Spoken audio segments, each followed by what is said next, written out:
शंकराचार्यं केशवं बादरायणं सूत्रभाष्य कृतो वन्दे भगवन्तौ पुनः पुनः। ईश्वरो गुरुरात्मेति मूर्तिभेद विभागिने व्योमवद्व्याप्तदेहाय दक्षिणामूर्तये नमः। नारायणसमारम्भां शङ्कराचार्यमध्यमां श्रीविश्वदेवपर्यन्तां वन्दे गुरुपरम्परां।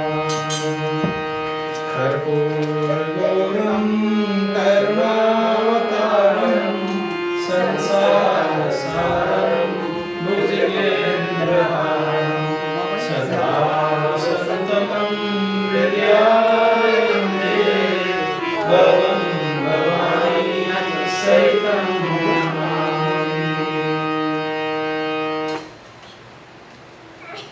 हर हर महादेव शंभो काशी विश्वनाथ गंगे।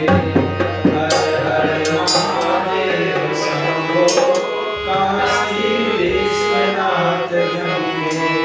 काशी विश्वनाथ गंगे काशी अमरनाथ गंगे। हर हर महादेव शंभो काशी विश्वनाथ गंगे। हर हर महादेव शंभो काशी विश्वनाथ गंगे। महादेव शंभो काशी विश्वनाथ गंगे। धर्म की जय हो, अधर्म का नाश हो, प्राणियों में सत्य भाव, विश्व का कल्याण हो, सनातन धर्म की जय हो, अनंतांजलि चक्रचूड़ामी स्वामी विश्वदेवानंद जी महाराज की जय हो, पूज्य स्वामी ब्रह्मदेव जी महाराज की जय हो, केतु बालेश्वर भगवान की जय हो, दक्षेश्वर महादेव की जय हो। नमः पार्वती पतये हर हर महादेव।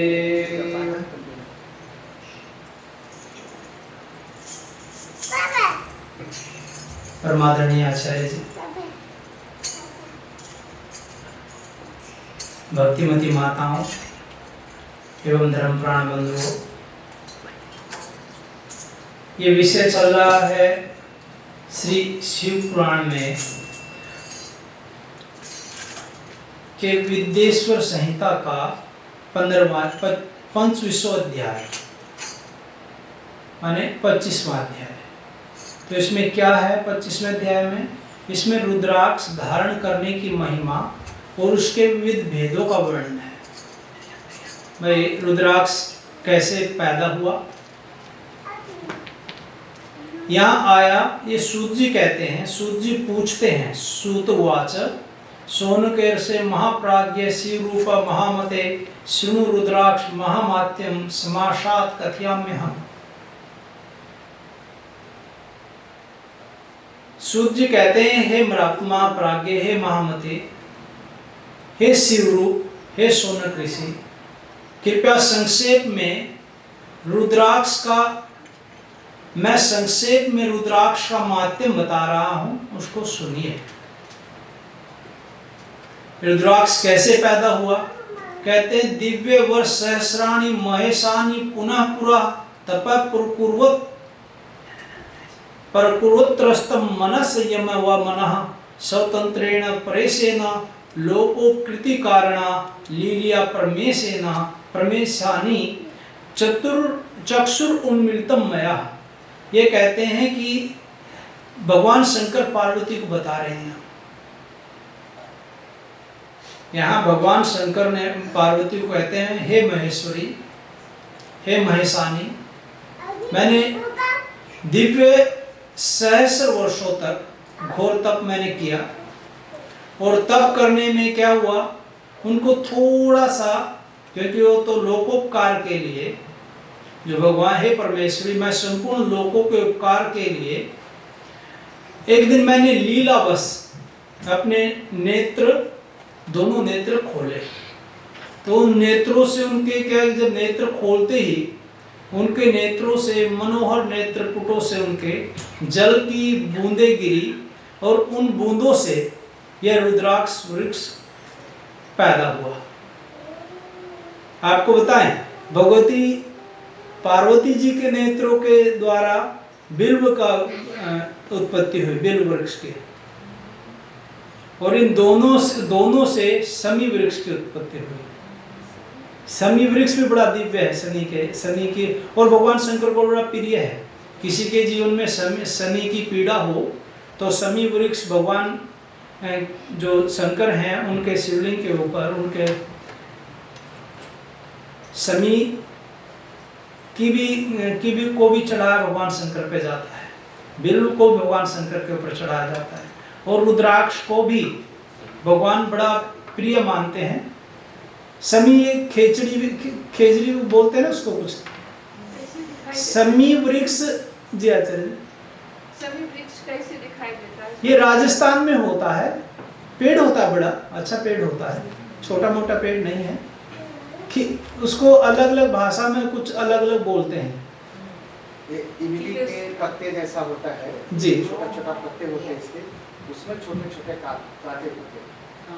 शास्त्र में ऐसा लिखा है कि उसका जो पत्ते हैं तोड़ करके शंकर भगवान के चढ़ाने से शनि ग्रह की शांति है, ऐसा जी जी जी जी लिखा जी। लेकिन आप इंटरनेट पर भी ये राजस्थान में बहुत, भारत में मिलता है शमी वृक्ष, तो ये शमी वृक्ष की भी महत्ता है, मैं ऐसे बता दिया।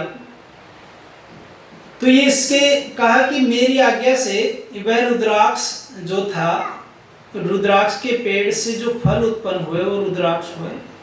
हाँ, तो ये कहाँ हुए, देखिए ये यहाँ बताया है, भूमो गोडोद्भवाम चक्रे रुद्राक्ष शिवम वल्लभान मथुराया अयोध्यायाम लंकाया मलये तथा सयाद्रौ च तथा काश्याम देवेषु अन्येषु आप तथा परान सह्य पापौघ भेदनाथ श्रुति अतिनोदनान। ये कहा कि ये जो भूतल में, पृथ्वी पर, भारत में, देखिए नेपाल में भी होता है ये, और मलय देश उधर मलेशिया साइड भी होता है, यहाँ तक कि इंडोनेशिया में भी होता है, बहुत सारा होता है उधर, तो भारत में भी होता है। तो भारत में कहाँ बताया, देखिए अभी क्या हुआ, जहाँ पापाचार ज्यादा हुआ वहाँ जो दिव्य वस्तुएं थी वो होनी कम हो गई। तो पहले तो ये मथुरा में भी होता था, अयोध्या में भी होता था, लंका माने श्रीलंका, लेकिन यहाँ लंका से जो मतलब है कोई जरूर नहीं श्रीलंका ही हो, क्योंकि श्रीलंका सिंगल द्वीप है, लेकिन फिर भी लंका उसको माना जा सकता है, वहां भी होता है रुद्राक्ष। हाँ, और कहा कि काशी, सह्याद्री, मलयाचल और अन्य देशों में भी वह जो पाप समूह को भेदन करने वाला जो रुद्राक्ष है वो बहुत जगह पैदा होता है। आप कभी पशुपतिनाथ जाइए तो नेपाल में बड़े मोटे मोटे रुद्राक्ष होते हैं, और इंडोनेशिया में गया एक बार, इसमें सेंट्रल जो जावा है माने बहुत अच्छे, उसमें बहुत मोटे इतने आंवले की किस्म के रुद्राक्ष वहाँ पैदा होते हैं। अभी यहाँ बताया कि ये रुद्राक्ष भगवान शंकर कहते हैं मैंने विभिन्न वर्णों के लिए विभिन्न रुद्राक्ष बनाए, लेकिन उनको श्वेत वर्ण के लिए जो श्वेत रुद्राक्ष है, अभी आजकल श्वेत रुद्राक्ष बहुत कम मिलते हैं, बहुत कम हो गए। पीत रुद्राक्ष, कृष्ण रुद्राक्ष, ये कई प्रकार के रुद्राक्ष होते हैं, और उनको ब्राह्मण, क्षत्रिय, वैश्य और सभी को धारण करने का विधान बताया है। फिर उन्होंने कहा कि जो आंवले के जितने मोटा होता है, दात्री फल प्रमाणम यत् श्रेष्ठम एतत् उदाहृतम, कहा कि जो मोटा रुद्राक्ष होता है, आंवले जितना मोटा, वो सबसे श्रेष्ठ रुद्राक्ष होता है। जो मोटा रुद्राक्ष पहनते हैं, कुछ लोग महात्मा लोग पहनते हैं, मोटा रुद्राक्ष पहनते हैं, वो बहुत मोटा रुद्राक्ष जो होता है आंवले जैसा, वो बहुत अच्छा रुद्राक्ष माना गया है। अब यहाँ बाकायदा इसमें कहा गया है और जो बेर की आकृति के हैं वो मध्यम श्रेणी के हैं, और जो उससे छोटे हैं वो थोड़ी और कम श्रेणी के हैं। तो उनकी ये पुण्य सारे ही देते हैं, ऐसा नहीं कि पुण्य नहीं देते, उनके बारे में बताया। फिर कहा कि जो छोटा रुद्राक्ष होता है, जैसे ये 5 मुखी होता है, जैसे हमने भी धारण कर रखा है ये, हाँ, तो ये छोटा रुद्राक्ष है, इसकी बड़ी महिमा बताई यहाँ। कहा कि रुद्राक्ष जैसे छोटा छोटा हो जाता है, बिल्कुल बारीक छोटा, चने के दाने के नहीं, बेर के दाने से छोटा जो होता है, वो जो बिल्कुल ही छोटा हो जाता है। तो जितना वो छोटा होता है, यहाँ बताया कि गुंजा सदृशम यत् स्यात् सर्वार्थ फल साधकम। कहा कि जो गुंजा माने जो गुंजा होती है ना, छोटी सी गुंजा होती है, उसके समान जो रुद्राक्ष होता है सर्वार्थ फल साधक, यहाँ बताया शिव पुराण में। तो उसके बहुत रुद्राक्ष के यहाँ कई रूप बताए हैं, कई सारे, 1 से 14 मुखी तक का शिव पुराण में वर्णन किया है। आजकल तो कोई 16 मुखी रुद्राक्ष, 21 मुखी रुद्राक्ष, वो जो फालतू के रुद्राक्ष जो बताते हैं उनका, देखिए शास्त्र तो कहता नहीं कहीं 21 मुखी 16 मुखी रुद्राक्ष होते हैं। हाँ, किसी ने मन गढ़ंत कोई बना ले, उसमें कितनी लकीरें अपने मर्जी से खींच ले, तो प्राकृतिक रूप से ऐसा नहीं होते, और होते भी होंगे कोई राम जाने, लेकिन शास्त्र में ऐसा उनका वर्णन नहीं है। यहाँ केवल 14 मुख तक का ही उसमें बताया गया है। और यहाँ बताया कि उनको कैसे कैसे धारण करना है, किसी कितने धारण करने हैं, तो इसका भी वर्णन है। रुद्राक्ष के साथ जो मैंने कल भी कहा था, देखिए त्रिवेणी होती है ना, गंगा जमुना सरस्वती, आप त्रिवेणी जानते हैं? कौन कौन सी होती हैं? नहीं, कौन कौन सी नदी होती हैं? वेरी गुड, बहुत अच्छा। और यहाँ भी जो शिव के भक्त हैं उनके अंदर भी एक त्रिवेणी होती है, भस्म, रुद्राक्ष और क्या? मंत्र। श्री शिवाय नमस्तुभ्यम, श्री शिवाय नमस्तुभ्यम, ये कोई भी जप सकता है, कभी भी जप सकता है। इसके लिए कोई ये भी नहीं है कि आपको गुरु के पास जाके गुरु मंत्र लेना है। श्री शिवाय नमस्तुभ्यम, ये भगवान शिव का मंत्र है, पुराण में आया है। ये प्रत्येक के लिए, यहाँ कोई जाति, कोई लिंग, कुछ कोई भेद नहीं, हर कोई श्री शिवाय नमस्तुभ्यम ऐसा जप सकता है। तो भगवान का जप, मंत्र, रुद्राक्ष और भस्म, ये 3 जो धारण करता है उसके जीवन में भी त्रिवेणी संगम जैसे समझिए, वो भी परम पवित्र माना जाता है, उसको बहुत पवित्र मानते हैं, ऐसा यहाँ बताया गया है। और ये कहा कि जो रुद्राक्ष है, शिखा में 1 रुद्राक्ष धारण करें, मस्तक पर 40 रुद्राक्ष धारण करें, जो कंठ में 32 दानों की माला धारण कर सकते हैं, या फिर 108 वक्ष स्थल पर, जैसे हमने 108 की पहन रखी है, वो 108 दानों की, या 16 जो दाने हैं वो, या उससे दुगने हाथों में बाजूबंद में धारण कर सकते हैं, और 12 ये जो क्या कहते हैं कलाई में वो धारण करने चाहिए, ऐसा यहाँ बताया है। और इसमें क्या कहा, ये मंत्रों के द्वारा इसको धारण करना है, मूल मंत्र से इसको धारण करना चाहिए। मूल मंत्र क्या है? नमः शिवाय, ये मूल मंत्र है। ये मूल मंत्र के द्वारा ही रुद्राक्ष को धारण करना चाहिए। और किस दिन धारण करना चाहिए?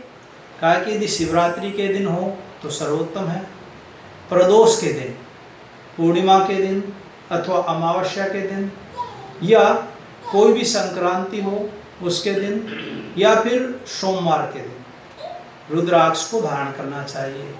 उसके और भी तरीके बताए कि उसको गंगा जल में पवित्र कर लें, पहले उसको धो लें गंगा जल के द्वारा, या उसको दूध से भी धोया जा सकता है, गाय के दूध से, हाँ।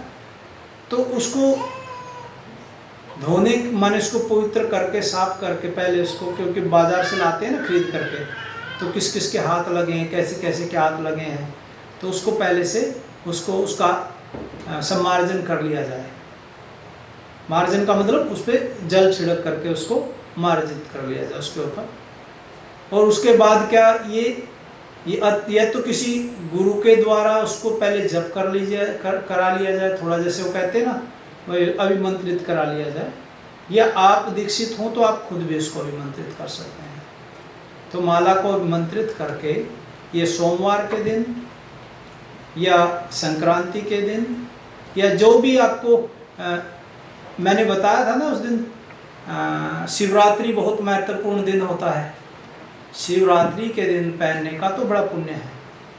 बाकी संक्रांति को भी, पूर्णिमा को भी।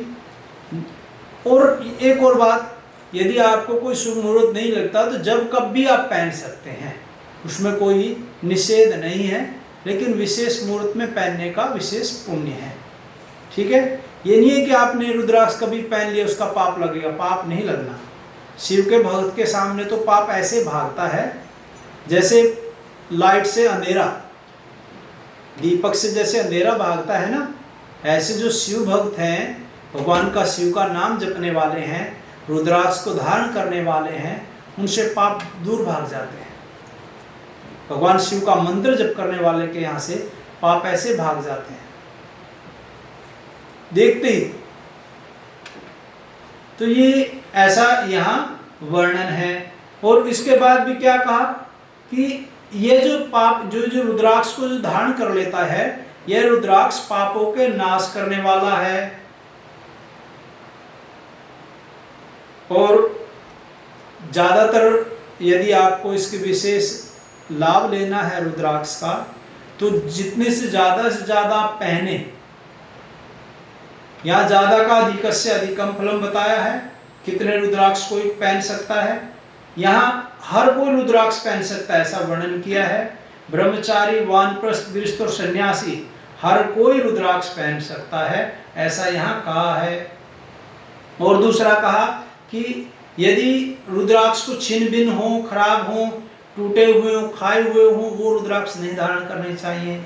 रुद्राक्ष साफ होना चाहिए, अच्छा होना चाहिए, क्वालिटी की दृष्टि से वो पहनने लायक होना चाहिए।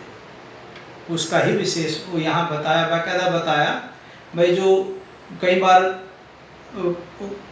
कीड़े काट देते हैं ना, खाया हुआ होता है, कभी कभी बाजार में लाते हैं ना, वो पता नहीं कैसे कैसे रुद्राक्ष होते हैं, ऐसे झड़ भी जाते हैं। ऐसे कई बार क्या है कि आजकल नकली और असली का बड़ा फर्क है।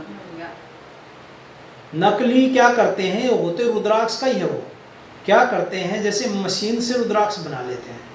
रुद्राक्ष को काट करके उनका चूर्ण बना करके उनको दोबारा फिर बना देते, उसमें सुराख भी कर लेते हैं। ये राम जाने कैसे कैसे तरीके से बनाते हैं। और चाइनीज तो पता नहीं क्या क्या बनाने लगे आजकल, तो चाइना से रुद्राक्ष आता है। बताओ, बोलिए शंकर भगवान की। ये चाइना वाले पता नहीं क्या क्या नकली बना देते हैं, चावल भी नकली बना रहे हैं। मुझे तो संदेह थोड़े दिनों में आदमी भी नकली बनाने लगेंगे, कुछ नहीं पता इनका सारी चीज। और रुद्राक्ष को ऐसा दिखने में इतना सुंदर होता है, जो नकली होता है ज्यादा अच्छा दिखता है। समस्या की बात यह है, नकली भी,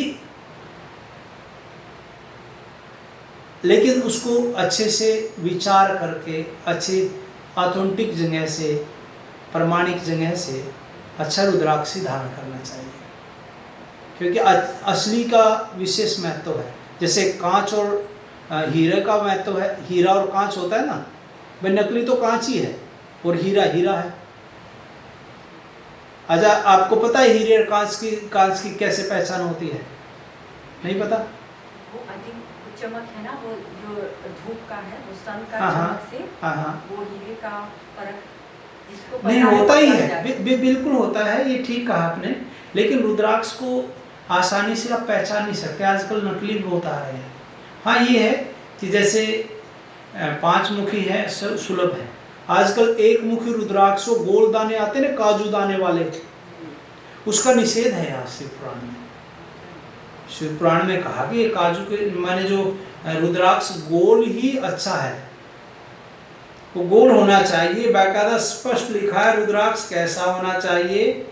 ये कहते हैं कि जो रुद्राक्ष हो, पिराने योग उसमें छेद, पिराने योग के छेद ना हो यदि रुद्राक्ष में, या वो बिल्कुल गोल ना हो, या लघुतर हो, या थोड़ा सा टेढ़ा तिरछा बांगा एड़ा हो, माने उसको स्पष्ट बताया यहाँ भाई वो पहनने के लायक नहीं है। बाकायदा कहा जो ये सूक्ष्म रुद्राक्ष है छोटा रुद्राक्ष हो, अच्छा देख करके ही पहनना चाहिए और प्रणव पूर्वक नमः शिवाय मंत्र का जाप करके उसको पहनना चाहिए।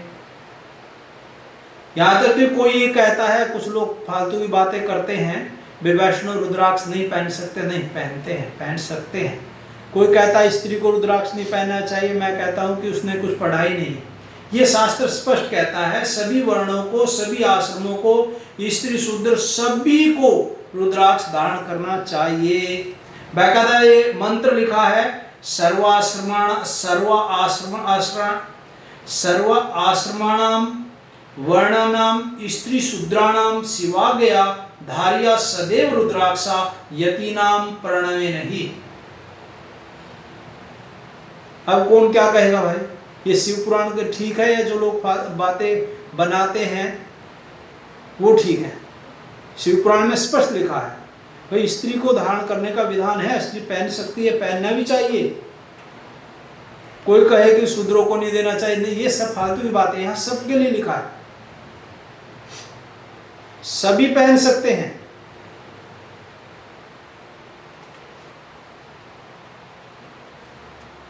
और तो और आप दिन में पहन सकते हैं, रात्रि में पहन सकते हैं, मध्याह्न में पहन सकते हैं, संध्या काल में पहन सकते हैं, किसी भी समय पहन सकते हैं, यहां तक लिखा। फिर कहते हैं ये त्रिपुंड धरालोके जटाधारिण एव स ये रुद्राक्ष धराते व यम लोकम प्रयान्ति न। यहाँ शिव भगवान शिव स्पष्ट अपने मुख से पार्वती को कह रहे हैं, हे प्रिय, जो त्रिपुंड धारण करते हैं, जटाधारी हैं, रुद्राक्ष धारण करने वाले हैं, वो यमलोक नहीं जाते। अब देखिए इससे बड़ी बात और क्या कहेंगे। भगवान शंकर खुद कहते हैं ऐसा हुआ। एक बार एक राजा था, उसके भी वर्णन आता है। राजा वो पुराने समय के राजा थे, शिकार वगैरह सब करते थे। तो एक बार वो जंगल में गया और जंगल में बहुत लंबे चला गया, उसकी सेना भी पीछे छूट गई, थक हार गया, थका हुआ था, प्यासा था, भूखा था। तो एक रुद्राक्ष के पेड़ के नीचे वो गिरने से उसका देहांत हो गया, जहाँ रुद्राक्ष थे नीचे जमीन पर। तो यमदूत भी आ गए उधर से हर महादेव करते हुए, शिवदूत भी आ गए, शिवगण भी आ गए। तो शिवगणों ने कहा कि नहीं, ये रुद्राक्ष के पेड़ के नीचे इसने रुद्राक्ष के जहाँ रुद्राक्ष था वहाँ गिरा है, तो के एकमात्र रुद्राक्ष के ऊपर गिरने से इसने प्राण त्यागे, रुद्राक्ष के 7 प्राण त्यागे हैं, तो यह शिवलोक का अधिकारी हो गया। बोल शंकर भगवान की जय। तो इतनी महिमा रुद्राक्ष की यहाँ बताई है। तो और आगे बताते हैं यह रुद्राक्ष को कौन सा रुद्राक्ष किस किस को पहनना चाहिए, इसका यहाँ वर्णन बताया है। तो रुद्राक्ष की माला से जप भी करना चाहिए। भगवान जो शिव का मंत्र है नमः शिवाय, श्री शिवाय नमस्तुभ्यम, उसका रुद्राक्ष की माला से, पंचाक्षरी का भी रुद्राक्ष की माला से, षडाक्षरी का भी रुद्राक्ष की माला से, आप रुद्राक्ष की माला से उनका जप करना चाहिए। और देखिए धर्म सम्राट करपात्री जी थे, रुद्राक्ष भी पहनते थे और तुलसी भी पहनते थे। कोई सोचे कि वैष्णव को रुद्राक्ष नहीं पहनना चाहिए, पहन सकते हैं, पहनना भी चाहिए। वैष्णव नाम यथा शंभु का भगवान शंकर सबसे बड़े वैष्णव हैं, उनसे बड़ा कोई वैष्णव ही नहीं है।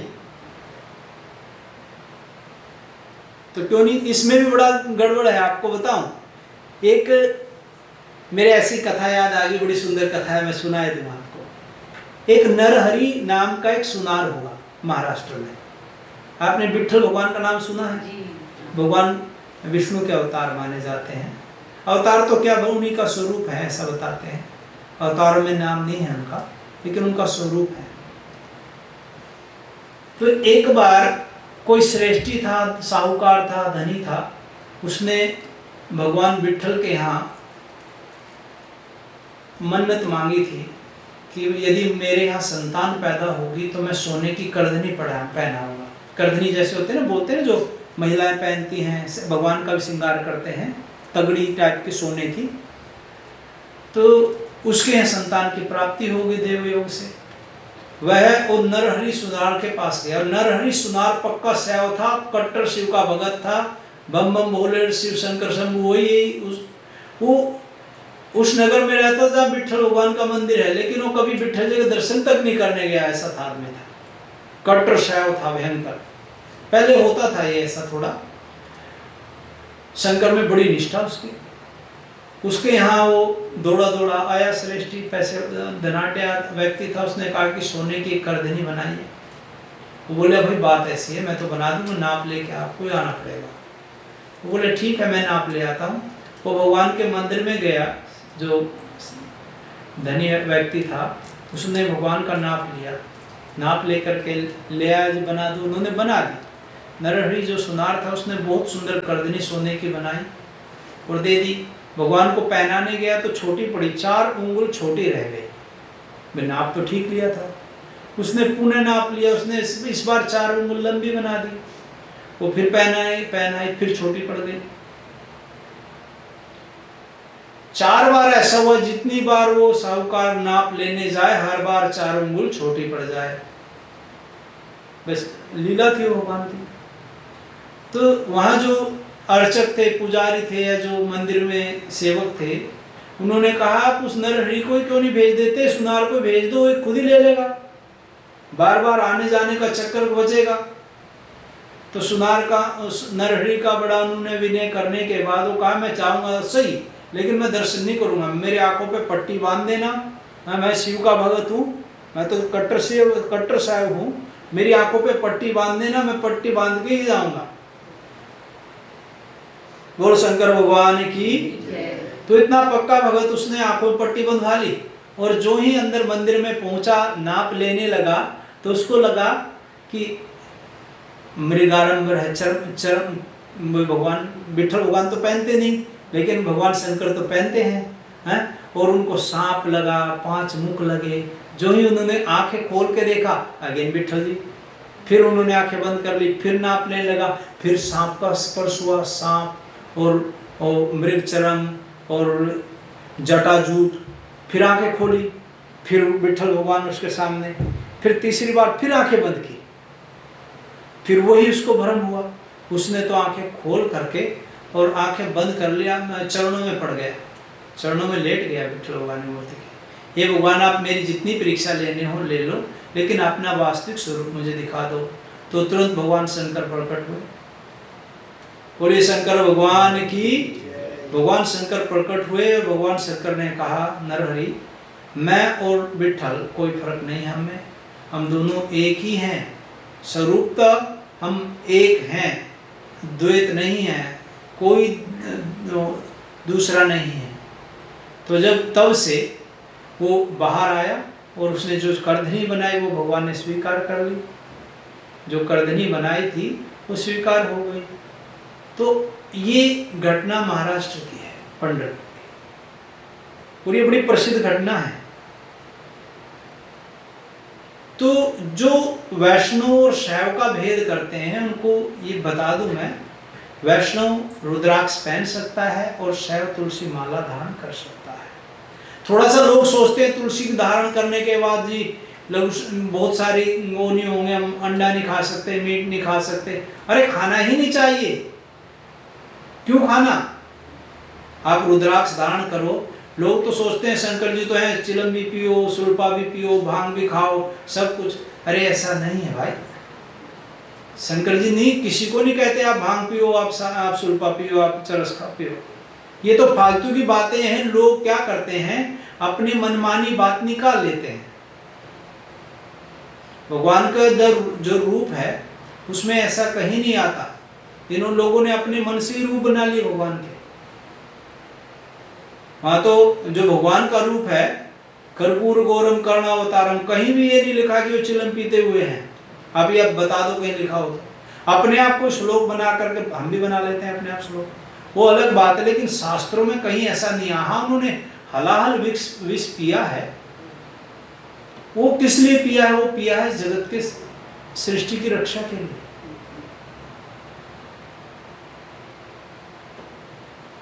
यदि आप सोचते हो भगवान चिलम पीते हैं, भाई विष भी पी के दिखा दे। यदि किसी को लगता है कि भगवान तो भांग खाते हैं, अच्छा तो सांप भी गले में रख के दिखा। अब जब सारी चीज वो करते हैं तो कुछ और भी करके दिखाना। लोग क्या करते हैं, अपने मनमानी चीजें निकालते हैं बस।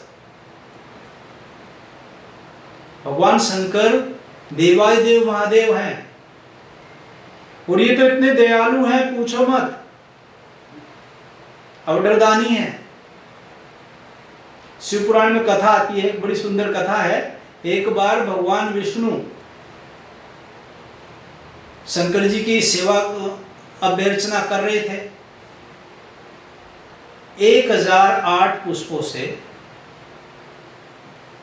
भगवान विष्णु ने शंकर जी की अर्चना की। तो क्या हुआ, भगवान शंकर ने सोचा थोड़ी परीक्षा हो जाए, तो उन्होंने एक जो कमल था, कमल पुष्प था, वो एक वहां से गायब कर दिया। भगवान शंकर की लीला से एक गायब हो गया, मिला नहीं उनको।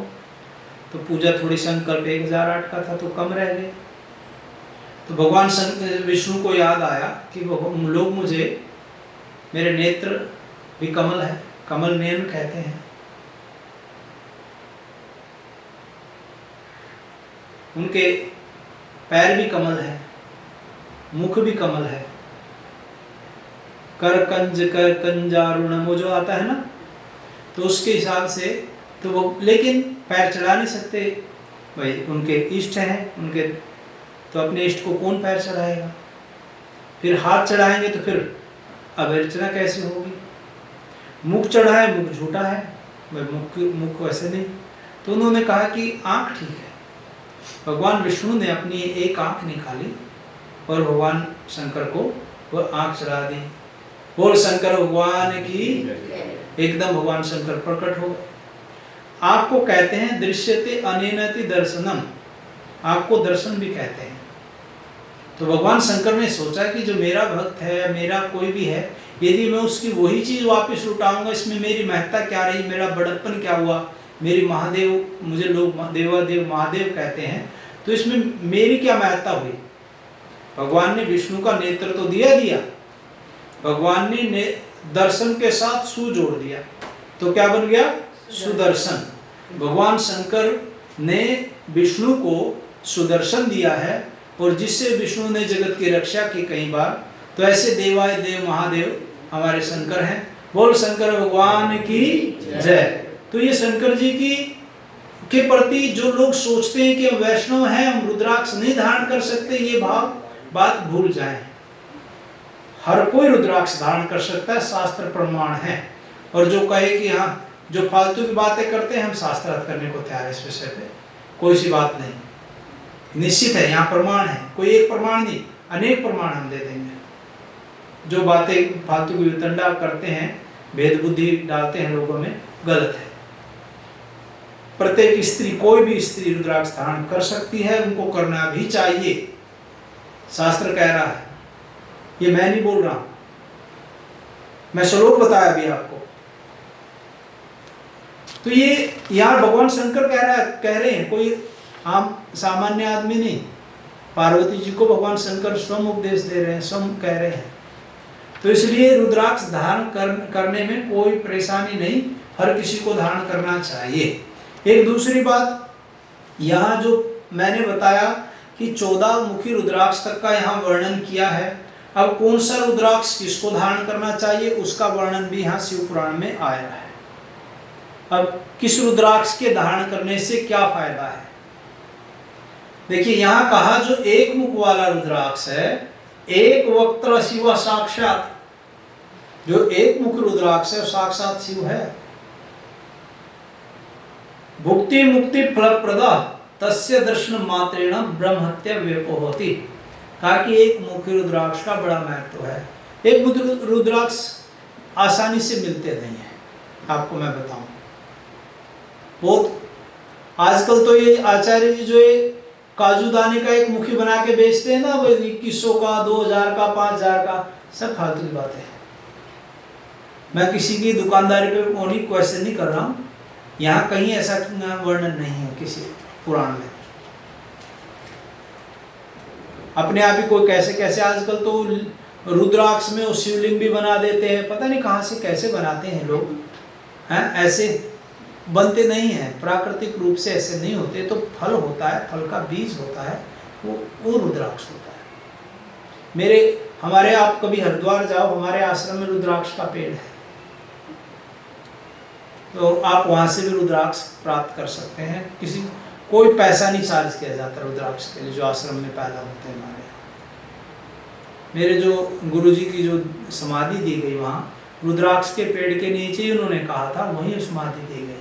तो वहाँ रुद्राक्ष, बहुत दिव्य रुद्राक्ष का पेड़ है। मैंने भी कुछ रुद्राक्ष हमारे पेड़ के धारण किए हैं जो मिले थे वहाँ से। तो रुद्राक्ष का, एक मुखी रुद्राक्ष का बड़ा महत्व है। ऐसा बताते हैं नेपाल के जो राजा थे उनके पास एक मुखी रुद्राक्ष होता था, और राजा महाराजा ही एक मुखी रुद्राक्ष पहले पहनते थे। आम आदमी को तो उपलब्ध हो ही नहीं पाता था, बड़ा, और होता भी है तो बड़ा दुर्लभ है। और स्वामी जी आए थे सरदपुरी जी, उनके पास एक मुखी रुद्राक्ष है, तो बड़ा उसका महत्व है। एक मुखी रुद्राक्ष का आसानी से उपलब्ध होता नहीं। ऐसा बताते हैं किसी भी पेड़ पे 3 ही एक मुखी रुद्राक्ष पैदा होते हैं। वो एक स्वर्गलोक दिव्य लोक में चला जाता है, एक पाताल लोक में चला जाता है अपने आप ही, एक भूलोक पे रहता है, और वो कोई भाग्यशाली होता है जिसको प्राप्त होता है। तो बहुत ज्यादा एक मुखी रुद्राक्ष नहीं मिलते हैं। फिर उसके बाद कहा कि एक और बताऊं, कोई गरीब से गरीब हो, जीवन में धनवान बनना चाहता हो, तो उसको एक मुखी रुद्राक्ष धारण कर ले, उसकी मनोकामनाएं उसकी पूर्ण होने लगेगी, उसके दिमाग में, मन में भगवान की कृपा होने लगेगी, और धन संपत्ति की उसके यहाँ। मैंने अनुभव किया आचार्य जी, एक संत नर्मदा किनारे बिल्कुल जंगल में बैठे हैं, और बैठे भी ऐसी सूरपाणियों की झाड़ियों में, जहां जाना आना भी आसान नहीं, संभव नहीं। एकमात्र भगवान शिव की भक्ति करते हैं, और वहां जितनी 10 आदमी चल जाए, 20 आदमी चल जाए, 100, 200, 500 कितने भी आदमी चल जाए, सभी के लिए प्रसाद की व्यवस्था होती है। और ना कहीं मांगते, ना वहां ऐसा कुछ विशेष पैदा होता, बस भगवत कृपा है। तो ये भगवान की ऐसी कृपा है। आप, और दूसरी बात, उनके पास भी मैंने देखा कहीं ऐसे रुद्राक्ष, 14 मुखी रुद्राक्ष आदि, और भगवान के जो अभिषेक करने की उनकी विधि है, उससे भगवान प्रसन्न होकर सब कुछ देते हैं। निश्चित ही मैंने कई अनुभव देखे, कई लोगों को देखा, ये जो दिव्य वस्तु होती हैं, जिनके जीवन में आ जाती हैं, उनके जीवन में उसका बड़ा पुण्य मिलता है। पुण्य प्रताप से उनके जीवन में ऐश्वर्य भी आता है। ये ऐश्वर्य देता है एक मुखी रुद्राक्ष। तो ये एक मुखी रुद्राक्ष की विशेषता बताई। फिर क्या कहा कि यत्र संपूजितस् तत्र लक्ष्मी दूरतरा नहीं नश्यन्ति उपद्रवा सर्वेश्वरो कामा भवन्ति। ये भगवान शंकर कहते हैं, जहां इस एक मुखी रुद्राक्ष की पूजा होती है, जो पहनता है उससे लक्ष्मी दूर नहीं जाती, लक्ष्मी वहां आती है उसके पास से उसको लक्ष्मी छोड़ के नहीं जाती, और उसके सारे उपद्रव नष्ट हो जाते हैं, और उसकी सर्व मनोकामनाएं पूर्ण होती हैं। बोल शंकर भगवान की जय। अब द्विवक्त्र देव देवेश सर्व काम फलप्रद विशेषतः स रुद्राक्षो। ये जो 2 मुखी रुद्राक्ष, उसका क्या पुण्य बताया? कहा कि जो 2 मुखी रुद्राक्ष है वह भी सर्व कामनाओं को देने वाला है। 2 मुखी रुद्राक्ष भी सभी प्रकार की कामनाओं को प्राप्त देता है। 2 मुखी रुद्राक्ष मिल जाता है। फिर 3 मुखी रुद्राक्ष बताया। 3 मुखी रुद्राक्ष का क्या है? कहे कि वो साधनाओं का फल देता है, उससे विद्याएं आती हैं। भाई आपके घर में कई बार बालक पढ़ने को तैयार नहीं होता, पढ़ना नहीं चाहता, उसके कमरे में रख दो, यदि वो खुद नहीं पहन सकता कम से कम वो दर्शन ही कर ले। तो 3 मुखी रुद्राक्ष से विद्याएं आती हैं, सरस्वती की कृपा होती है, ऐसा यहाँ बताया। फिर 4 मुखी रुद्राक्ष का साक्षात ब्रह्म का स्वरूप है।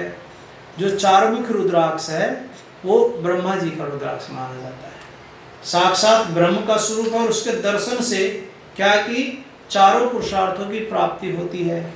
उसके धारण करने से जीवन में धर्म, अर्थ, काम, मोक्ष चारों पुरुषार्थों की प्राप्ति होती है। तो ये यहाँ बताया चतुर्वक्त्रम स्वयं ब्रह्म नरहत्याम विपवती दर्शनात् प्रश्नात् सद्य चतुर्वर्ग फलप्रदा। यह जो चारमुखी रुद्राक्ष है उसकी फलश्रुति बताई। फिर पंचवक्त्रम स्वयं रुद्र कालाग्निर नामत प्रभु सर्वमुक्ति प्रदेश सर्व काम फलप्रदा। ये 5 मुखी रुद्राक्ष वाला कालाग्नि रुद्र का रूप है। तो 5 मुखी रुद्राक्ष सबसे ज्यादा उपलब्ध 5 मुखी रुद्राक्ष ही मिलते हैं। सबसे ज्यादा जो उपलब्ध रुद्राक्ष है 5 मुखी है। फिर षड्वक्त्र कार्तिकेयस्तु धारणा दक्षिणे भुजे। आपको एक और बताऊं, ये जो छठा मुखी रुद्राक्ष है मेरे पास पूरी एक माला थी,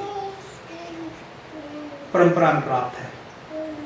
तो उससे क्या होता है, ये जो परंपरा की कुछ चीजें परंपरा में आती है, मेरे दादा गुरु से दादा गुरु मैंने ऐसे प्राप्त हुई है। 6 मुखी रुद्राक्ष जो हमारे यहाँ नैष्ठिक ब्रह्मचारी होते हैं वो पहनते रहे। 6 मुखी रुद्राक्ष भी लक्ष्मी की कृपा कराता है और ब्रह्म तेज देता है, तेजस्वी बनता है 6 मुखी रुद्राक्ष पहनने से। तो ये विशेषता बताई। फिर काल सप्तवक्त्रों ब्रह्म हत्या आदि से मुक्त बताता है कि जो 6 मुखी रुद्राक्ष पहनता है उसके ब्रह्म हत्या आदि दोष तक दूर हो जाते हैं, ऐसा बताया। तो सप्तवक्त्रों महेशानी ही अनंगो नाम नामतः धारणा तस्य देवेति देवेशी दरिद्रोपि अपीश्वरो होएत। कहा जो 7 मुखी रुद्राक्ष वाला है उसका भी ऐसा ही प्रभाव है कि जो गरीब भी उसको, दरिद्र भी उसको धारण कर लेता है तो ऐश्वर्यशाली हो जाता है। तो 7 मुखी रुद्राक्ष की भी महिमा बहुत है। माने जीवन में यदि आपका कोई काम नहीं बन रहा हो, कोई व्यापार नहीं चल रहा हो या कोई ऐसी परेशानी हो, काम रुक जाते हो, तो 7 मुखी रुद्राक्ष को धारण करना चाहिए। बाकायदा लेकिन धारण करने की मैंने फिर बताया, यदि गुरु से प्राप्त करके अभिमंत्रित करा करके गंगा जल अथवा दूध में स्नान करा करके, और किस दिन पहनना है, शिवरात्रि के दिन अथवा प्रदोष त्रयोदशी जो प्रदोष आता है या सोमवार के दिन, उसका ये यहाँ विधान बताया है। उसको अभिमंत्रित करके ही पहनना चाहिए। ठीक है। तो आगे बताए ये 8 मुखी रुद्राक्ष का फल बताया कि 8 मुख वाला रुद्राक्ष चाष्टवक्त्रश्च वसु मूर्तिश्च भैरव धारणा तस्य पूर्णायु मृतो भवति सूर्यभृत। कहा कि जो 8 मुखी रुद्राक्ष धारण करते हैं उसकी वो अल्पायु नहीं, उनकी मृत्यु अल्पायु में नहीं होती, अकाल मृत्यु नहीं होती उनकी, वो पूर्णायु को प्राप्त करते हैं। तो 8 मुखी रुद्राक्ष को धारण करने से कोई अकाल मृत्यु, जैसे एक्सीडेंट आदि में लोग मर जाता होता है ना, कई बार होता है अकाल मृत्यु, चले जाते हैं लोग, तो अकाल मृत्यु 8 मुख रुद्राक्ष धारण करने से अकाल मृत्यु नहीं होती। फिर कहा इसके बाद 9 मुखी रुद्राक्ष का क्या प्रभाव बताया, का भैरवो नवक्त्रश्च कपिलश्च मुनिस्मृता दुर्गा व तद अधिष्ठात्री नवरूपा महेश्वरी। जो 9 मुखी रुद्राक्ष है उसका वो भैरव और कपिल मुनि का प्रतीक माना जाता है। कपिल मुनि हमारे मानिनवाणी खाड़े के गुरु हैं। तो हमारे यहाँ बहुत सारे महात्मा 9 मुखी रुद्राक्ष पहनते हैं, मानिनवाणी खाड़े के महात्मा, क्योंकि उसका स्वरूप के दृष्टि से। और दूसरी बात इसमें और क्या है, क्या महेश्वरी दुर्गा उसके अधिष्ठात्री देवी मानी जाती है। 9 रूप धारण वाला जो 9 मुख वाला जो रुद्राक्ष है भगवती की कृपा भी कराता है। तो भगवती की कृपा यदि जीवन में चाहिए तो 9 मुखी रुद्राक्ष धारण करना चाहिए। ये यहाँ शिव पुराण में लिखा है। इसके बाद 9 मुखी रुद्राक्ष क्या कैसे करना है, जो स्त्री हैं उनको जो बाएं और दाएं का यहाँ थोड़ा सा वो बताया है कि पुरुष को बाएं हाथ में और स्त्री को दाएं हाथ में पहनना चाहिए। और यह बहुत अद्भुत रुद्राक्ष होता है, उसकी बड़ी महिमा बताई है। फिर 10 वक्त्रो महेशानी स्वम देवो जनार्दन धारणा तस्य देवेशी सर्वकामान आपनुयात। हे महेश्वरी, जो 10 मुखी रुद्राक्ष है भगवान विष्णु का स्वरूप है और उसके धारण करने से सर्वकामनाएं पूर्ण होती हैं। 10 मुखी रुद्राक्ष भगवान विष्णु का स्वरूप बताया है। फिर एकादश मुखो यस्तु रुद्राक्ष परमेश्वरी स रुद्रो धारणा तस्य सर्वत्र विजय भोए।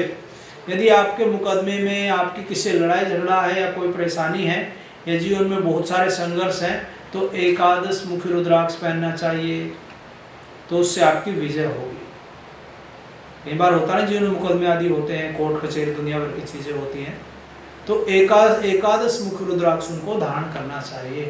तो यहाँ बाकायदा शंकर जी कहते हैं कि उनकी सारी वो सब प्रकार से उनकी जीत होगी, ऐसा बताया है। तो विजय होता है वो जो आदमी। द्वादशस्तु रुद्राक्ष धारियत केश देश के आदित्यश्चैव ते सर्वा द्वादशी शिरस्तथा। जो 12 मुख वाला रुद्राक्ष है उसको सर पे धारण करना चाहिए, कहा कि उसमें क्या होता है कि 12 के 12 आदित्य, द्वादश आदित्य उसमें विराजमान रहते हैं और स्वास्थ्य के लिए बहुत लाभप्रद है। जो द्वादश मुखी रुद्राक्ष ऐसा बताते हैं जिनका स्वास्थ्य गड़बड़ रहता हो, आजकल तो बहुत सारी चीज़ें आती हैं ना, प्रॉब्लम, हाई ब्लड प्रेशर वगैरह रहता है, स्वास्थ्य में प्रॉब्लम हो, तो उसको पानी उसमें चांदी की कटोरी में रख करके चांदी के गिलास में उसको डाल दें और मंत्र से उसका अभिमंत्रित करके, मूल मंत्र से अभिषेक करके उसको, और रात भर उसको रख दें, सुबह उस पानी को पी लें, वो आपके स्वास्थ्य को लाभ देता है, स्वास्थ्य के लिए बहुत अच्छा बताया है। तो द्वादश मुखी रुद्राक्ष स्वास्थ्य के लिए बहुत अच्छा है, क्योंकि जो आपको स्वस्थ रहना है तो भगवान सूर्य ही स्वास्थ्य के देव माने स्वास्थ्य देने वाले। किसी को कुष्ठ आदि रोग भी हो गए हों तो उसके लिए भी द्वादश मुखी रुद्राक्ष का वो विशेष महत्व होता है। फिर 13 मुख रुद्राक्ष के लिए क्या कहा? त्रयोदश मुखो विश्व देव तद्धारणात् अनंतरम सर्वान कामान आपनोति सौभाग्यम मंगलम लभेत। जो 13 मुख वाला रुद्राक्ष है वह मनुष्य सभी अभिष्टों को प्राप्त होता है, सौभाग्य और धन मंगल लाभ करता है। 13 मुखी रुद्राक्ष का भी, 13 मुखी बहुत ज़्यादा नहीं मिलते हैं, 14 मुखी भी बहुत कम मिलता है। फिर 14 मुखी रुद्राक्ष का क्या कहा? क्या है 14 मुखी रुद्राक्ष? तो स्वयं परम शिव रूप है, भक्ति पूर्वक उसको मस्तक पर धारण करना चाहिए और सभी पापों का वह नाश कर देता है। तो जो 14 मुखी ये रुद्राक्ष बताए हैं यहाँ, और उनके मंत्र बताए। देखिए, यदि आपको जब धारण करना है, उसको किस मंत्र से धारण करना है, प्रत्येक रुद्राक्ष का अलग अलग मंत्र बताया। आप लिख लीजिए यदि लिखने को किसी को हो, या शिव पुराण में खोज भी सकते हैं। मैं आचार्य जी को भी, आचार्य जी के पास शिव पुराण है या मिल जाएगा, आचार्य जी भी आपको उपदेश कर देंगे। देखिए, जो एक मुखी रुद्राक्ष है उसको क्या, कैसे, किस मंत्र से पहनना है? उसको पहनना है ओम ह्रीम नमः। एक मुखी रुद्राक्ष के लिए जो पहनने का मंत्र है ओम ह्रीम नमः। 2 मुखी रुद्राक्ष के पहनने का मंत्र है ओम नमः। 3 मुखी रुद्राक्ष के पहनने का मंत्र है ओम क्लीम नमः। 4 मुखी रुद्राक्ष के पहनने का मंत्र है ओम ह्रीम नमः। 5 मुखी मंत्र का पहनने का मंत्र है ओम ह्रीम नमः। और 6 मुखी रुद्राक्ष का ओम ह्रीम हुम नमः। और 6 मुखी का ओम हुम नमः। 7 मुखी भी ओम हुम नमः। 8 मुखी को ओम ह्रीम हुम नमः। 9 मुखी जो मंत्र है उसको ओम ह्रीम नमः। फिर 10 मुखी ओम ह्रीम हुम नमः। और जो 11 मुखी रुद्राक्ष है उसको ओम क्रोम छोम रोम नमः। तो ये 11 मुखी के लिए थोड़ा लंबा मंत्र हो गया, एक बार फिर सुन लो। ओम क्रोम छोम रोम नमः। 12 मुखी जो रुद्राक्ष है उसको ओम ह्रीम नमः। और 13 मुखी जो रुद्राक्ष है ओम नमः। ऐसा ये 13 और 14 मुखी के लिए भी ये मंत्र यहाँ बताए हैं। अलग अलग मंत्रों के, अलग अलग रुद्राक्ष के अलग अलग मंत्र हैं। तो प्रत्येक मंत्र के हिसाब से उसको, उसका हमें उसको अभिमंत्रित करके उस रुद्राक्ष को धारण करना है। फिर क्या कहा कि ये जो रुद्राक्ष धारण करने के बहुत फायदे बताए हैं। और एक चीज़ और मैं आपको बता दूं, कभी कभी लोगों के मन में ये रहता है कि ग्रहों की समस्या होती हैं, तो कुछ अन्य ग्रंथों में एक ग्रहों के लिए भी बताया है। ये ऐसा बताते हैं जो रुद्राक्ष हैं, जैसे रत्न पहनते हैं ना, हम रत्न पहनते हैं, मूंगा, मोक्तिक, हीरा आदि जो रत्न पहनते हैं। रत्न आजकल बहुत सारे लोग नहीं खरीद सकते, तो उनके लिए बताया कि वो रुद्राक्ष धारण भी कर सकते हैं। जिसकी ग्रह बाधा है, किसी को कोई बाधा है, किसी को कोई पीड़ा है, तो उनको अलग अलग ग्रह बाधा में, जैसे जिनकी कुंडलियों में दोष रहते हैं, तो उनके लिए भी कुछ रुद्राक्षों का यहाँ अन्य ग्रंथ में वर्णन आया है। ये शिव पुराण के अनुसार नहीं है, अन्य ग्रंथ में उसका वर्णन आया है। तो क्या बताया है वहाँ, कहा कि जिनके जीवन में मकर लगन हो, सूर्य जिसका अष्टम हो, ये या चंद्र सप्तम हो, माने ये कई बार जिनके जीवन में मारक योग हो, कहने का मतलब ये है, उन्हें क्या करना चाहिए, उनको कौन सा रुद्राक्ष धारण करना चाहिए, यहाँ सब बताया है। प्रत्येक को जो जो रुद्राक्ष धारण करने की विधि है उनको बताया कि 2 मुखी रुद्राक्ष धारण करना चाहिए या 5 मुखी रुद्राक्ष धारण करना चाहिए। अलग अलग जो ग्रह हैं, प्रत्येक ग्रह के लिए अलग अलग रुद्राक्ष यहाँ बताया है। हाँ, एक बात और, जो प्रशासनिक क्षेत्र में अधिक प्रशासनिक जो अधिकारी हैं उनको 1 या 14 मुखी रुद्राक्ष धारण करना चाहिए।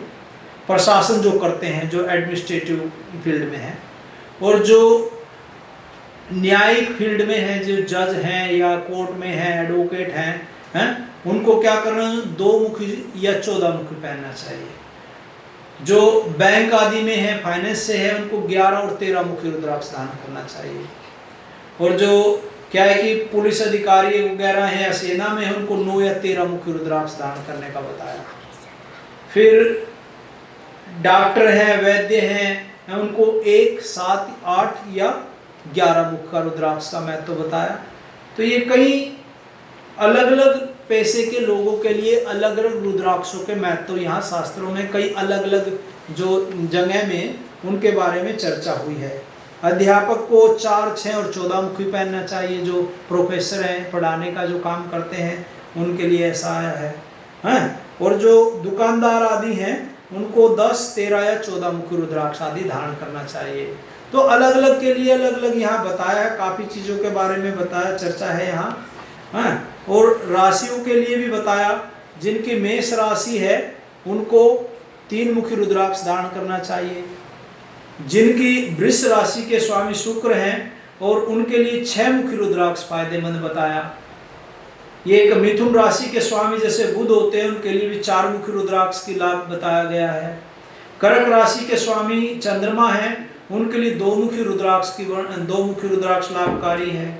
सिंह राशि के जो स्वामी हैं सूर्य हैं, उनके लिए 1 या 12 मुखी रुद्राक्ष की महत्ता है बताई है। कन्या राशि वाले के स्वामी जो बुध होते हैं, उनके लिए 4 मुखी रुद्राक्ष बताया। फिर तुला राशि वालों के लिए 6 या 13 मुखी रुद्राक्ष की महत्ता है। फिर वृश्चिक राशि वालों के लिए जिनके मंगल है स्वामी जिसके, उसके लिए 3 मुखी रुद्राक्ष ज़्यादा उपयोगी है। फिर धनु राशि के स्वामी जैसे बृहस्पति हैं, उन जातकों के लिए 5 मुखी रुद्राक्ष का महत्व है, 5 मुखी उनको पहनना चाहिए। फिर मकर राशि वालों के लिए, जिनके मकर राशि का जो स्वामी है शनि है, उनके लिए कहा 7 या 14 मुखी रुद्राक्ष पहने। मैंने 7 मुखी रुद्राक्ष एक बार खरीदा भी था, मेरी मकर राशि है, जो पहले पढ़ा, लेकिन आजकल मैं हमेशा पहनता नहीं, कभी कभी विशेष अनुष्ठान में पहनता हूँ। तो मुझे नहीं पता मुझे कोई लाभ हुआ नहीं हुआ, मैं ये नहीं कहता, मैंने पहना, श्रद्धा से पहना, लाभ हुआ ही होगा, मुझे ऐसा लगता है। तो हानि तो मुझे कभी कुछ हुई नहीं ऐसी पहनने से। और ये देखिए, ये रत्नों से हो सकती है कभी कभी हानि, रुद्राक्ष से कोई हानि नहीं होती। रुद्राक्ष से ब्लड प्रेशर को भी ऐसा आजकल तो ये बताने लगे हैं कि डॉक्टर लोग कहते हैं कि रुद्राक्ष के धारण करने से ब्लड प्रेशर आदि भी ठीक रहते हैं। ऐसा ये अब साइंटिफिक जो प्रूफ आने लगे हैं, उस पर रिसर्च जो होने लगी है, ऐसी चर्चाएं हैं अभी। और फिर उसके बाद कुंभ राशि वाले के लिए 7 या 14 मुखी रुद्राक्ष है, क्योंकि उसका ग्रह भी शनि है, राशि का जो स्वामी है। मीन राशि वालों के लिए 5 मुखी रुद्राक्ष बताया गया है। तो ये अलग अलग राशि वालों के लिए अलग अलग रुद्राक्षों की महत्ता बताई है। आपको रुद्राक्ष के बारे में किसी का कोई क्वेश्चन हो, जो कुछ समझ में नहीं आया हो या कुछ पूछना हो, आप पूछ सकते हैं। जी पूछिए। सवाल ये लिखा है कि हाँ जी पूछिए। असली और नकली में कैसे पहचान कर सकते हैं? आजकल क्या है कि लोग सर्टिफिकेट भी देने लगे हैं, असली नकली का। जैसे रत्नों के सर्टिफिकेट आते हैं वैसे ही आपको बताऊं 5 मुखी तो मोस्टली असली मिल जाते हैं। 1 मुखी पे क्वेश्चन और 1 से 14 जो 14 मुखी है वो बहुत आसानी से नहीं मिलते असली, तो उनको बारीक से देखना पड़ता है कि जो रेखाएं हैं वो बनाई तो नहीं गई हैं। देखिए प्राकृतिक रूप से बनी रेखाएं बिल्कुल सीधी नहीं होती, आपको बता दूं कई बार वो उनका अपना प्राकृतिक रूप होता है। और कई बार क्या होता है कि जो हाथ से बनाते हैं जो उसमें एक्स्ट्रा क्या होता है, रुद्राक्ष है 6 मुखी, उसके बीच में और 6 रेखाएं खींच दी तो 12 मुखी बना दिया। आप समझ गए, रुद्राक्ष असली ही होता है लेकिन उसमें जो रेखाएं खींच करके उसको महंगा बेचने के लिए उसमें ज्यादा रेखाएं खींच देते हैं लोग। वो जो रेखाएं खींचते हैं ना उसमें दाने में वो नकली नहीं कहते उसको, लेकिन वो फल नहीं देता। जैसे 7 मुखी को 14 मुखी बना देते हैं लोग। वो क्या करते हैं, 7 मुखी रुद्राक्ष तो असली है, 5 मुखी रुद्राक्ष असली है मिल जाते हैं, लेकिन उसमें जो रेखाएं खींचते हैं वो क्या करते हैं किसी यंत्र उसे जैसे मशीन से या कैसे न कैसे वो रेखाएं उसमें ज्यादा बना देते हैं। और वो बनाए जो बनी हुई रेखाएं हैं यदि जानकार अच्छे से आप देखो असली में उसमें आप भेद कर पाओगे, आपको आप पहचान लोगे कि ये असली है और ये इसमें एक्स्ट्रा रेखाएं खींची हैं। एक तो ये है, दूसरा पानी में डुबोते भी हैं उसका भी एक वो है, तीसरा ऐसा है उसकी एनर्जी का भी वो होता है। आप उसको ऐसे करोगे तो उसके हिलने से उसकी एनर्जी का भी आप फील कर सकोगे। यदि आप अच्छे से आप थोड़े से जानकार हो तो एनर्जी को थोड़ा समझ सकते हो। जो नकली होगा उसकी एनर्जी टोटली डिफरेंट होती है और असली की एनर्जी को यू कैन फील इट, हाथ में लेकर के भी उसको आप फील कर सकते हो। बहुत हल्का जो रुद्राक्ष होता है वो भद्राक्ष होते हैं, जो पानी में डाले ऊपर तैर गए भद्राक्ष होते हैं। तो बहुत हल्का रुद्राक्ष वो असली नहीं माना जाता क्योंकि नकली होते हैं, वो बुरादे बुरूदे से बना करके बना देते हैं लकड़ी के और तैर जाते हो। तो कई सारे और भी उसके वो हैं, सूरज की रोशनी में रख करके भी उनको उसको पहले क्या करते हैं घी में या तेल में रख देते हैं और उसको कुछ दिन रखा छोड़ देते हैं रख करके, और जब उसको सूरज की रोशनी में देखेंगे असली आपको बिल्कुल अलग दिखेगा और नकली का अलग रूप आ जाएगा। क्योंकि नकली में क्या करते हैं ये वो लगाते हैं जैसे कलर होता है ना पेंट टाइप का, कुछ कलर लगाते हैं वो छूटने लगता है, तो असली का कोई कलर नहीं छूटता कभी भी। ऐसे कई सारी पहचान है, मैं भी कोई विशेष स्पेशलिस्ट नहीं हूँ, मैं कोई विशेषज्ञ नहीं उसका, लेकिन मैं बहुत ऐसे लोगों को जानता हूँ जो उसके जानकार हैं, अच्छे अथॉरिटी है। क्योंकि हम हरिद्वार रहते हैं, बनारस रहते हैं, तो बनारस में हमारा आश्रम है, हरिद्वार में भी आश्रम है, तो वहाँ असली और नकली की पहचान करने वाले लोग हैं, अभी भी वो पहचान लेते हैं। तो जो आप सोचे कलर छोड़ने लगे तो इसका मतलब नकली है। आप ये समझ लेना, आपने पानी में डाला और कलर छोड़ दिया उसने तो असली नहीं है, इसका मतलब उसके ऊपर कुछ कारीगरी कर दी गई। और रेखाएं भी आपको अलग अलग दिख जाएंगी, एक्स्ट्रा बनी हुई रेखाएं आपको दिख जाएंगी। ओरिजिनल में जो क्या करते हैं कि रुद्राक्ष तो ओरिजिनल ही होता है, उसमें जस्ट मुख ज्यादा बना देते हैं, एक्स्ट्रा उसके फेस एक्स्ट्रा निकाल देते हैं, थोड़ा महंगा बिके। 5 मुखी रुद्राक्ष 5-10 रुपए का आता है, लेकिन जो 14 मुखी है वो तो आपको 10-20 हजार का भी कोई बेच देगा। तो ये है मामला। तो वैसे तो भगवान भली करें सबके साथ, मैं किसी को बुरा नहीं कहता, लेकिन ये चीटिंग अच्छी नहीं है।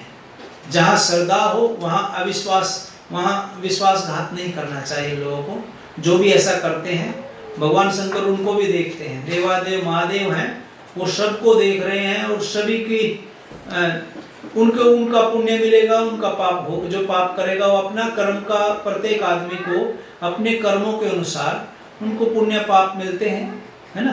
तो लेकिन हमें श्रद्धा रख करके असली रुद्राक्ष मिल जाएगा। आचार्य जी के पास आप कभी भी आओगे तो आचार्य जी के यहाँ से आपको, क्योंकि ये वाराणसी के बिल्कुल पास के हैं और वाराणसी में वहाँ बहुत सारे ऐसे लोग हैं जो बिल्कुल असली ही देते हैं, क्योंकि वहाँ हाँ, कभी कभी ये होता है कि असली रुद्राक्ष की कॉस्ट आपको थोड़ा ज्यादा हो सकती है, क्योंकि नकली सस्ता बेचेगा। अब चाइना बना रहा है तो वो तो 5 रुपए का भी दे देगा आपको नकली रुद्राक्ष, क्योंकि वो नकली है। कब कांच और हीरे में फर्क होता है ना, तो हीरा तो सस्ता आएगा, लेकिन हीरा तो महंगा आएगा, सस्ता नहीं आएगा। तो ये है। चलिए खैर, और कुछ पूछना चाहते थे जी? नियम पहनने का नियम ऐसा है, मुख्यतः तो देखिए हमारे यहाँ ये है कि स्नान करके, यदि आप भस्म लगा सको तो अच्छी बात है। यदि कहीं भस्म उपलब्ध ना हो, जैसे हमारे यहाँ हवन होता है, यहाँ से भी आप भस्म ले जा सकते हो, तो थोड़ा भस्म लगा लिया जाए, या फिर भगवान को चढ़ा हुआ कोई भी तिलक, मैंने तिलक आदि लगा करके उसको मंत्र के द्वारा, जो मैंने मंत्र बताए 1 से 14, उन मंत्रों के द्वारा उसको अभिमंत्रित करा जाए। उसको गंगा जल में या दूध में, गाय का दूध, ये भैंसों का दूध या किसी बकरी बुकरी का दूध नहीं, गाय का दूध ऐसा बताते हैं, गाय के दूध में उसको अच्छे से उसका हो करके, और फिर यदि गुरु के हाथ से दिवा हुआ हो, भगवान शंकर को चढ़ा करके ले लें तो और उसका भी अपना पुण्य है। ठीक है, तो ये ऐसे पहनना चाहिए। ठीक है जी। और कोई जी? कितने रुद्राक्ष पहन सकते जी? कितने रुद्राक्ष पहन सकते हैं? आप जितने ज्यादा पहनो अधिकस्य अधिकम फलम, ऐसा बताया है। जितने आप ज्यादा पहनो उतना ज्यादा फल है। और कहाँ बड़े मिलता है? बड़े मिलते हैं, जैसे इंडोनेशिया में, नेपाल में मिलते हैं, भारत में मिलते हैं, मिलते हैं। बाकी जो बारीक है ना, जैसा अंदर पहन सकते हैं, जैसे मैंने पहन रखा है, इसका भी बड़ा प्रभाव है, इसका भी बड़ा लाभ है। हाँ, जो गुंजा फल है, गुंजा फल का जैसे छोटा होता है, उसका भी बहुत महत्व होता है। आप इसको सोने में, चांदी में, या जैसे भी आप पहन सकते हैं, पहन सकते हैं जी। जो माला हाँ। मंत्र के जाप करते हैं, हाँ, मैं सुना है उसको नहीं पहनना। देखिए, जो जाप करने वाली माला है वो अलग रखिए, वो आपकी तपस्या है, उसमें तप है आपका। पहनने वाली अलग होती है, जैसे हाथी के दांत खाने के ओर होते हैं, दिखाने के ओर होते हैं। हाँ? पहनने का अलग रखिए और जाप करने वाला अलग रखिए। वैसे कभी ऐसी समस्या आ जाए, भाई दूसरी है नहीं जाप करने के लिए, तो उसको भी लोग यूज कर सकते हैं गंगा जल में वगैरह करके, लेकिन पहनने वाली माला अलग रखनी चाहिए और जाप करने वाली अलग रखनी चाहिए। ठीक है, चलिए तो आज का सत्र यहीं शुरू करते हैं हम, है ना। हर हर महादेव शंभो, काशी विश्वनाथ गंगे। हर हर महादेव शंभो, काशी विश्वनाथ गंगे। काशी अमरनाथ गंगे, काशी विश्वनाथ गंगे। हर हर महादेव शंभो, काशी विश्वनाथ गंगे। हर हर महादेव शंभो, काशी विश्वनाथ गंगे। हर हर महादेव शंभो, काशी अमरनाथ गंगे। बोल शंकर भगवान की, बोल दक्षेश्वर भगवान की। तो आज का हमारा सत्र यही रखते हैं। ठीक है। ओम पूर्णमदः पूर्णमिदं पूर्णात् पूर्णमुदच्यते पूर्णस्य पूर्णमादाय पूर्णमेवावशिष्यते। ओम शांति शांति शांति।